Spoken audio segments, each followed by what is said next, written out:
그래서 공황장애와 자율신경 실조증은 원인이 되는 환경이 아주 비슷합니다. 공황장애는 정신병보다는 자율신경의 불균형이 원인이라고 보고요. 그래서 무조건 공황장애에 항불안제, 항우울제를 복용하는 것은 굉장히 위험할 수 있습니다. 이런 정신을 버티다 임계점을 넘어서면 숨쉬기가 힘들어지면서 극단적인 불안감에 휩싸이게 되는 공황장애 증상이 나타나게 됩니다. 자율신경 실조증 환자분들 중에 가슴이 답답하고 숨이 안 쉬어지고 때때로 죽을 것 같은 느낌이 드는 공황장애를 호소하시는 분들이 많습니다. 그래서 반대로 이 자율신경의 밸런스를 맞추는 치료를 하면 공황장애가 같이 좋아지는 경우도 상당수 경험을 한 바 있는데요. 이건 사실 당연한 건데 자율신경과 공황장애의 연관성에 대해 생각보다 잘 모르고 계시는 분들이 많으신 것 같습니다.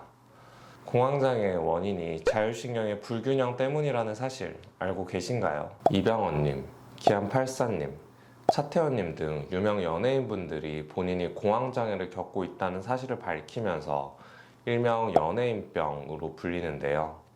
그런데 사실 공황장애는 연예인병이 아니라 현대인병이라고 보는 게 더 맞습니다. 이 공황장애와 자율신경 실조증을 유발하는 환경이 아주 유사한데요. 오늘은 자율신경을 치료하는 관점에서 공황장애를 어떻게 바라보고 치료를 하는지 소개해 드리려고 합니다. 일단 공황장애에 대해 정확히 알고 있는 게 중요한데요. 불안장애, 공황장애, 공황발작 등 용어들을 혼동하시는 경우가 많습니다. 불안장애는 위협이 없는 상황에서 지나친 걱정이나 긴장을 하면서 느끼는 불안을 의미하는 용어입니다. 불안장애가 공황장애보다 더 큰 범주인데요. 불안장애 중 한 유형이 바로 공황장애라고 할 수 있습니다. 그리고 공황장애 환자분들이 느끼는 심장 두근거림, 어지럼증, 또 식은땀이 나거나 죽을 것 같은 느낌, 이런 게 바로 공황발작입니다. 불안장애라는 큰 숲이 있다고 하면 그 숲에 있는 하나의 나무가 바로 공황장애고요. 그 나무에 열리는 열매 하나하나가 공황발작이라고 생각하시면 이해하기가 쉬울 것 같습니다. 이 공황장애의 원인 중 가장 흔한 것이 바로 스트레스입니다. 제가 공황장애가 현대인병이라고 부르는 이유가 바로 이것입니다. 이전에 자율신경 실조증에 대해 소개해 드릴 때 제가 가장 큰 원인이 스트레스라고 언급한 바 있죠. 그래서 공황장애와 자율신경 실조증은 원인이 되는 환경이 아주 비슷합니다. 현대인들은 경쟁사회에서 긴장과 압박감을 항상 느끼고요. 수면 시간도 부족하고 또 식습관도 좋지 않습니다. 영상을 보시는 분들 중에도 하루에 7시간에서 8시간씩 수면을 취하면서 스트레스를 잘 받지 않고 업무량이 적당하고 항상 질이 좋은 유기농 식사를 하시는 분들은 아마 한 1%도 안 될 거라는 생각이 듭니다. 이런 상황이 수개월, 몇 년 이상 지속되면 만성 스트레스가 되고요. 그러면 교감신경이 과도하게 항진됩니다. 그래서 공황장애의 주요 증상들은 모두 교감신경이 항진되었을 때 나타나는 증상과 거의 일치합니다. 공황장애의 주요 증상이 심장박동이 아주 빨라지면서 호흡도 가쁘게 하는 것인데요. 교감신경 항진으로 인해 몸이 과도하게 긴장되면서 나타나는 증상입니다. 공황장애는 정신병보다는 자율신경의 불균형이 원인이라고 보고요. 그래서 무조건 공황장애에 항불안제, 항우울제를 복용하는 것은 굉장히 위험할 수 있습니다. 스트레스를 받는다고 해서 모두가 공황장애가 발생하는 것은 아니죠.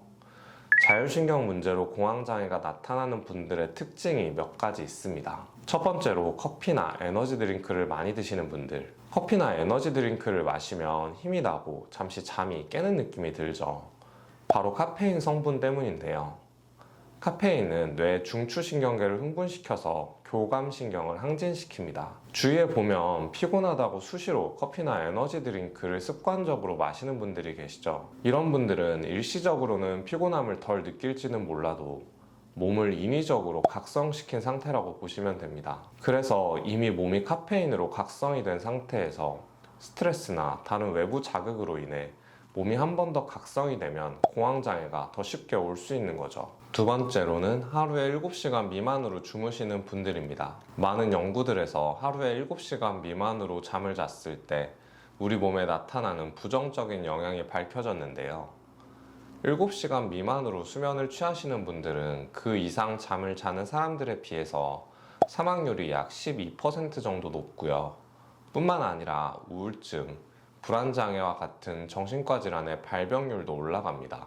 또 인지 기능도 저하된다는 사실이 이미 과학적으로 증명되었습니다. 그리고 일단 밤에는 부교감 신경이 활성화되고 잠을 자면서 교감 신경이 진정되는 건데요. 밤을 새는 것 자체로 교감 신경이 항진되면서 몸이 각성될 수밖에 없습니다. 그러면 낮에 교감 신경이 다시 활성화가 되겠죠.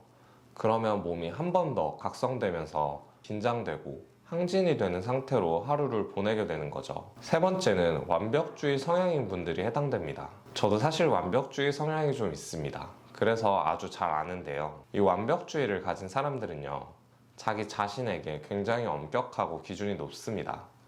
그래서 이를 달성하지 못했을 때 좌절감과 불안감을 느낍니다.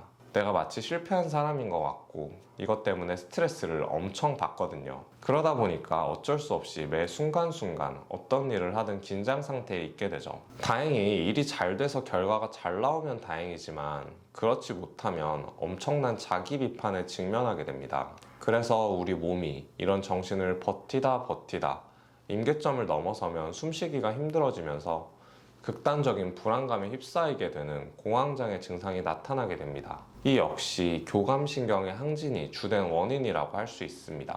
여러분 어떤가요?